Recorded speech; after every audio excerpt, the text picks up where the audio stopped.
work that the owner did not ameliorate the problem. It actually made it worse, and you see the fire and the smoke that comes from it as a result of that. Clearly there is burning underneath the surface, and this is going to continue unless it is dealt with. We asked the owner to present a remedial plan for action. This was not done, and so last week I directed the Arkansas Department of Environmental Quality to employ an engineering firm to remediate this. And so, as has been pointed out to me, we don't want to sit around and debate who's responsible.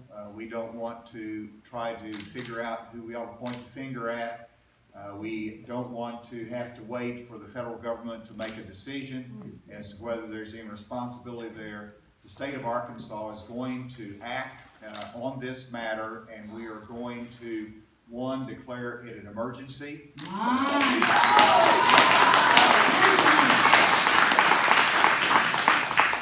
Which will allow us to cut through some red tape, help us to accelerate the action that needs to be taken.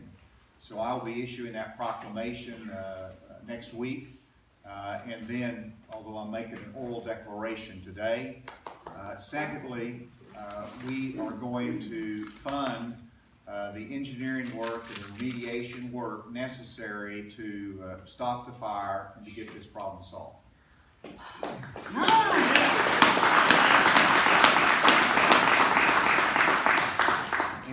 And this is an expensive project, and it's going to deplete the fund that we have set aside. I've asked the Pollution Control and Ecology Commission to be here today, represented by Doug Melton.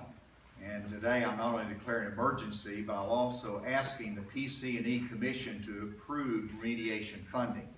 We have set aside in Arkansas a fund that is utilized for remediation of hazardous sites or problematic sites such as this one.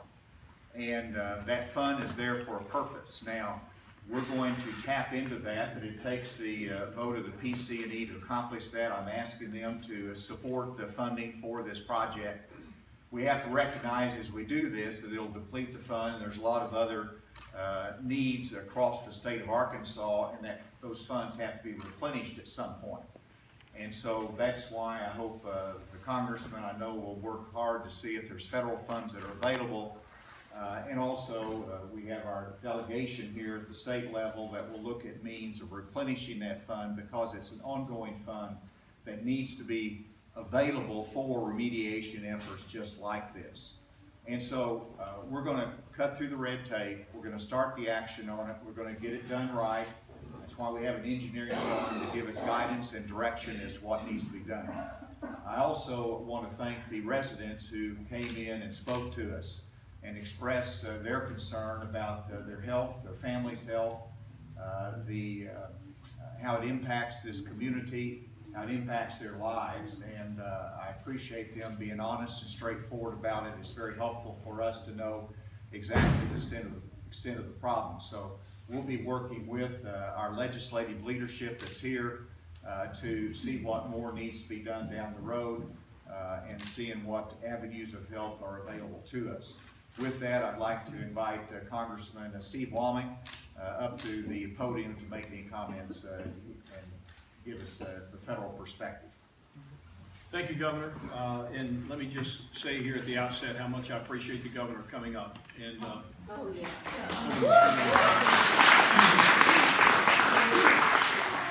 unfortunately, in circumstances like this, there are a lot of different potential sources of revenue that can be tapped for a problem that we're looking at today. That's the good news. The bad news is all around our country, people are trying to tap into those resources for a variety of very urgent needs, not the least of which would be the hurricanes that just tore up ag in Florida and in Georgia. We don't have a disaster package for them yet, although the House has sent something to the Senate. I won't go there. The fires that everybody is well aware of out in California and the terrific loss of life and property there. this is a tough issue, and there's a lot of innocent victims here.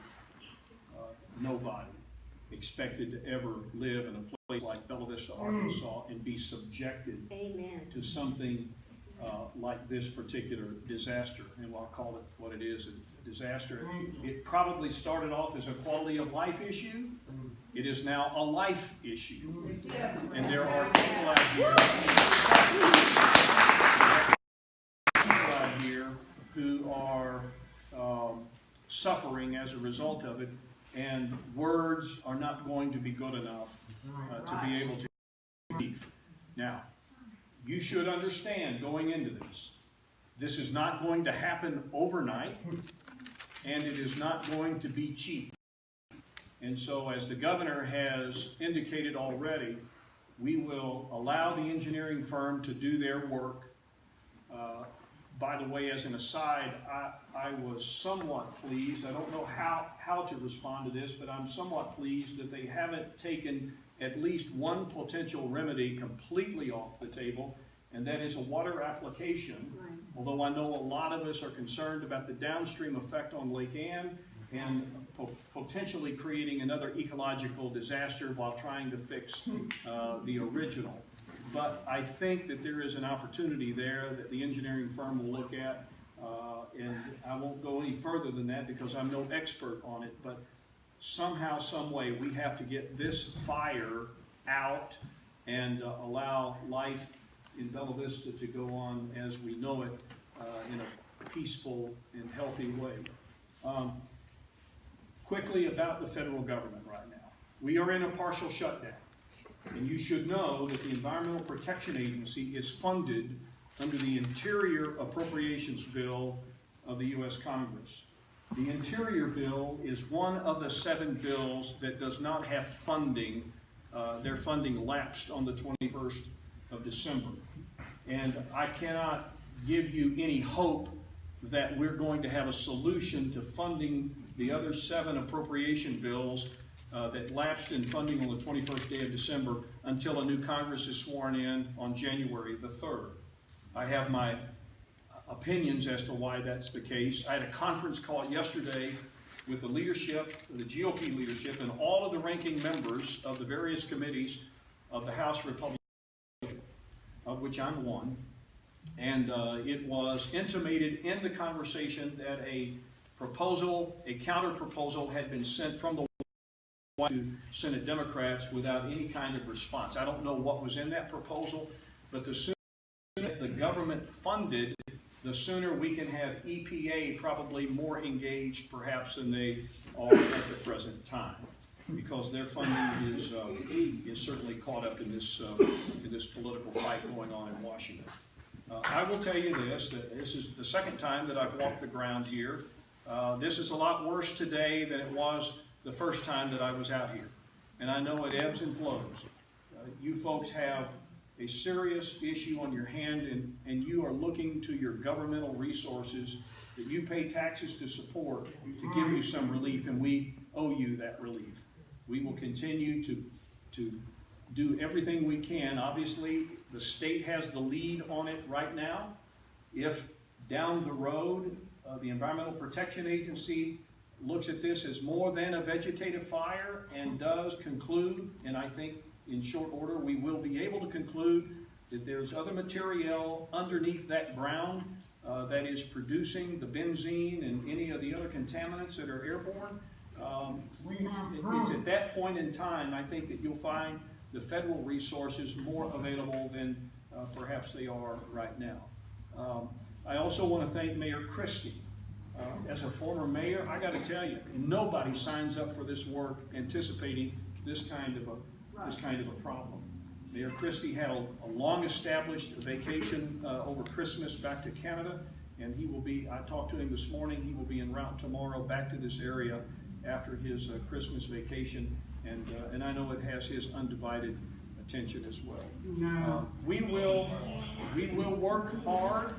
And we will work as quickly as possible to mitigate this issue. In the meantime, I just ask for your patience and your understanding, and hopefully from the group that will provide the lead on this, that we will have a single source of information that we can have on a daily basis to project information so that as many people as possible are being communicated with. And I don't know if that's Cassie's, if that's going to be in Cassie's lane, City of Bella Vista, but somebody needs to coordinate the dissemination of information so everybody's getting the same thing in real time as to exactly what the current situation is. In the meantime, I will continue to monitor this situation and visit the site as often as necessary, ensure that the proper work is being done, and then once we're back in Washington, and once there is a federal resource established, I'll work with Senators Cotton and Bozeman and make sure that we are making sure Bella Vista, the concerns here are being heard. Thank you so much for being here. Thank you very much. Senator Jim Hendren to make comments. All right, Jim. Well, I think you've heard from the people who can really make the difference here. I just want to tell you I appreciate them coming. I've had the privilege of representing this area for 6 years in the House and 6 years in the Senate. This is where I used to deer hunt. This was the area that was named #1 to retire in the country. And to see this kind of devastation going on because of some poor management with a landfill is really heartbreaking. So I did reach out to the governor and our federal delegation, and I will tell you they've been responsive. And I will also tell you that I was encouraged by the legislature. You know, you don't get 100% agreement on a lot of things, even in Little Rock. I don't think they ever get it in Washington, but even in Little Rock, we don't get them. But last week, when the governor's request for $990,000 or so for this initial contract to begin to fix this came before the Legislative Council, it passed unanimously with absolutely no objections from any member. Because it wasn't a partisan thing, it wasn't a regional thing, it was people in our state are hurting, and that's what the tax dollars they pay are to be used for. So I am very encouraged. I appreciate the leadership of the governor and Congressman Womack, and I ask you to continue. Many of you have done that already. Facebook has been a good medium for me to get pictures and get information. I got a phone call today. And I would also like to thank you for the attitude and the way in which you've done it. Because I understand it can be very, very frustrating when you feel like government's not working. So thank you for that. And again, I think we're all committed to try to fix this problem as soon as possible.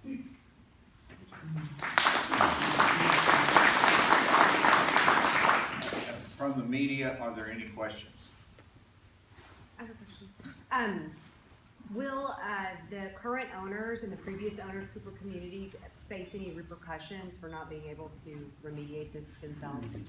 That remains to be seen. As I said, we're not trying to wait on figuring out the liability for this disaster. We're taking action to remediate it, to eliminate the problem and the smoke and the fire that's going on. There will be a time in which that liability will be determined and assessed, but we're not waiting on that. We're moving forward. Thank you. Yes. So there is the other landfill site on the west side that the POA also leased and operated. That's shut down. Is there any consideration about looking at that landfill site if this one has other material in it, about the state of the other one, so the same thing doesn't happen on the west side of town? Of course, that has been shut down, which is the right action to take. It is not, my understanding is it's not on fire, and handled in a way that does not create the same circumstance we have here. And so that is one additional item that I want ADEQ to look at carefully and make good recommendations on. Yes, sir. Senator Hendren mentioned the $990,000 initial appropriation, and then you mentioned the fund. How much money is in that fund to begin with, and how much is it depleted now with the $990,000 coming out? There's about $8 million in that fund, and we don't know what the estimate is exactly for what it's going to take to remediate this site, but we know from experience across the country that it's very expensive, and it very well could reach those kind of numbers. And so I hate to say that with our engineering firm there that's going to make a recommendation to us, but I know that hopefully it will be something that we can deal with.